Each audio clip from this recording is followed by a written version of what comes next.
வீட்டில் பல்லி இருப்பது நமக்கு நல்லதா இல்ல கெட்டதா? பல்லியை கொன்றால் என்ன நடக்கும்? அதை பார்ப்பதற்கு முன் இதுபோல் நிறைய ஆன்மீக தகவல்களுக்கு எங்கள் பொதுநலம் சேனலை சப்ஸ்கிரைப் அண்ட் லைக் செய்து கொள்ளுங்கள். பல்லியை பார்த்தாலே ஒன்று அதை அடித்துக் கொன்று விடுவோம், இல்லை என்றால் பல்லிதானே என்று அடிக்காமல் விட்டு விடுவோம். ஆனால் ஜோதிட சாஸ்திரங்கள் படி பல்லி நம் வீட்டில் இருந்தால் பண வரவு மற்றும் அதிர்ஷ்டத்தை அதிகரிக்கும். பொதுவாகவே பல்லியின் உருவத்தில் நம் வீட்டிற்கு வருவது லக்ஷ்மி தேவி. அப்படிப்பட்ட பல்லிகளை வாசலில் பார்த்தால் அந்த மகாலட்சுமியே பல்லி வடிவத்தில் உங்கள் இல்லத்திற்கு வருவதாக ஐதீகம்.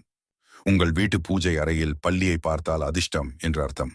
அதிலும் வெள்ளிக்கிழமைகளில் பூஜை அறைகளில் பல்லிகளை பார்த்தால் அந்த மகாலட்சுமியே உங்களுக்கு அருள் தருவதாக அர்த்தமாகும். மாலை 6 மணி முதல் விடியல் காலை வரை பல்லிகள் வீட்டு தரைகளில் அதிகம் உலாவினால் உங்கள் வீட்டில் தெய்வத்தின் நடமாட்டம் இருக்கிறது என்று அர்த்தம்.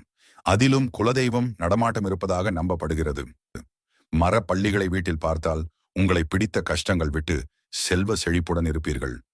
கதவு பின்புறம் பல்லி இருப்பதை பார்க்காமல் நாம் அதை கொன்றுவிட்டால் பிரச்சனை இல்லை. ஆனால் தெரிந்தே கொன்றால் அது பெரிய பாவமாகிவிடும். பல்லி தானாகவே இறந்து கிடந்தால் நம் வீட்டில் இருந்த தோஷங்கள் தீரும்.